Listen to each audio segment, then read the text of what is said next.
आज पीड़ा असहनीय हो गई माधवी की।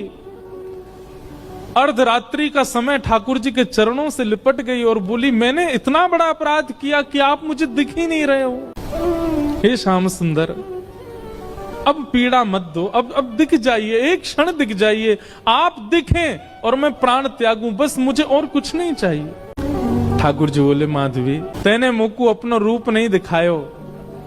माधवी बोली, देख लो, मैं सामने खड़ी हूं, अब देख लो मेरे नेत्र, मेरे मुखमंडल को देख लो, जैसे चाहो देख लो, पर मेरे ऊपर तो ये जो दोष है ये हटाओ, मुंह को देखन दो आपको। ठाकुर जी बोले, अब तो माधवी ये पीड़ा तुमको ने सहनी पड़ेगी, क्योंकि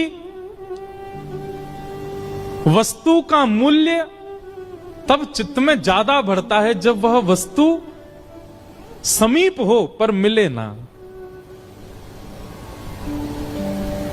और प्रेम लक्षणा भक्ति में जितना विरह होगा, जितनी व्याकुलता होगी, जितनी तड़प होगी, उतना वह प्रेम पुलकित होगा, उतना वह प्रेम लक्षणा भक्ति का इत्र महकेगा और दूसरों को महकाएगा। मैं चाहूं आगामी कलिकाल में लोगन के चित्त में श्रद्धा होगी, विश्वास होगो, लेकिन प्रेम नहीं होएगो। उनके चित्त में प्रेम प्रकट करवे के काजे मैं तो नहीं आऊंगो, तो को भेजूंगो, और वाके काजे तोए या जन्म में मेरे रूप के दर्शन को त्याग करना पड़ेगो, थोड़ो सहनो पड़ेगो।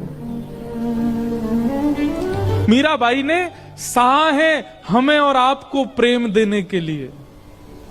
मैं और आप आज जिस प्रेम के मार्ग पर चल रहे हैं, जिस प्रेम की एक बिंदु हमारे ऊपर गिरती है, वह बिंदु के अधिकारी हम मीराबाई की वजह से बने हैं, क्योंकि उन्होंने द्वापर में दर्शन का त्याग किया है। त्याग नहीं, विरह सहा है, वो तड़पी हैं ताकि हमें प्रेम दे सके। माधवी बोली, मुझे बस अवधि बता दीजिए, कम से कम एक अवधि पता होगी तो मैं उस अवधि के सहारे रह लूंगी कि इतना समय लगेगा आपके दर्शन में। एक अवधि बता दो, 10 वर्ष, 50 वर्ष, कितने वर्ष लगेंगे। अवधि सुनकर के तो माधवी गिर पड़ी, रोने लगी। ठाकुर जी बोले, एक युग। इतना विरह तो किसी गोपी को भी नहीं मिला, इतना विरह तो किसी ब्रजवासी को नहीं मिला जितना विरह माधवी को मिला है। एक युग का विरह। जिस गोपी ने अपना मुख छुपाया ठाकुर जी से, जिस गोपी ने अपना मुख छुपाया मां के कहने पर ठाकुर जी से, जब उसने ठाकुर जी को देखा तब उसके मन में आया कि अरे मां, विश्व की मां तो बालकों का कल्याण करने वाला पथ दिखाती है, पर आपने मुझे कैसा मार्ग बताया। जिस संसार से मुख छुपाना चाहिए था उसको तो दिखाने की आज्ञा दी, और जिनको दिखाना चाहिए था उनसे छुपाने की कह दी। बस कृष्ण दिखें कैसे भी। समय आया, इंद्र पूजा बंद करके सब ब्रजवासी गोवर्धन पूजा करने के लिए गए, और 84 कोस के जितने ब्रजवासी हैं सब इकट्ठे भये।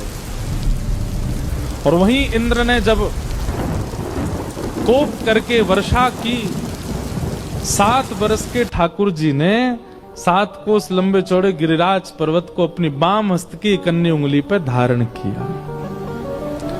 और जैसे ही ठाकुर जी ने गिरिराज जी धारण किए, दूर दूर खड़े हुए लाखों ब्रजवासी सब गिरिराज जी के समीप आ गए, सब भीतर आके खड़े हो गए। सब में आपस में चर्चा चल रही। अब गिरिराज जी 7 कोस लंबे हैं और दूर दूर वाले ने तो ठाकुर जी दिखे ही नहीं रहे हैं। सब बस ये कह रहे हैं, नंद के लाला ने गिरिराज जी उठा लिए, नंद के लाला ने पर्वत उठा लियो, नंद के लाला ने पहाड़ उठा लियो। यही चर्चा जब माधवी के कान में पड़ी तब माधवी बोली, शायद अब तो सबके बीच में ठाकुर जी अब तो दिख ही जाएंगे, क्योंकि जब जब श्याम सुंदर को देखने माधवी जाती, नेत्रों में जल आ जाता, धुंधलापन आ जाता, ठाकुर जी दिखते नहीं, क्योंकि शाप दे दिया ठाकुर जी ने। और ये शाप नहीं है, ये शाप नहीं है, ये विरह है।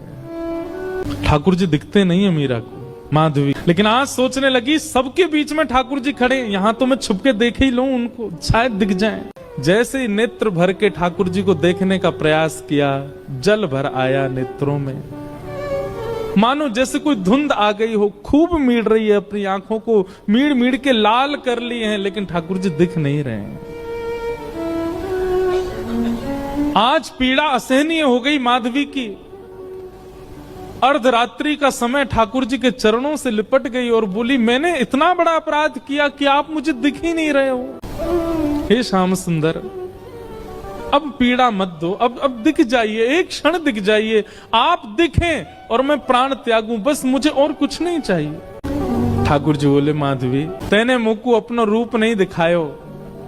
माधवी बोली, देख लो, मैं सामने खड़ी हूं, अब देख लो मेरे नेत्र, मेरे मुखमंडल को देख लो, जैसे चाहो देख लो, पर मेरे ऊपर तो ये जो दोष है ये हटाओ, मुंह को देखन दो आपको। ठाकुर जी बोले, अब तो माधवी ये पीड़ा तुमको ने सहनी पड़ेगी, क्योंकि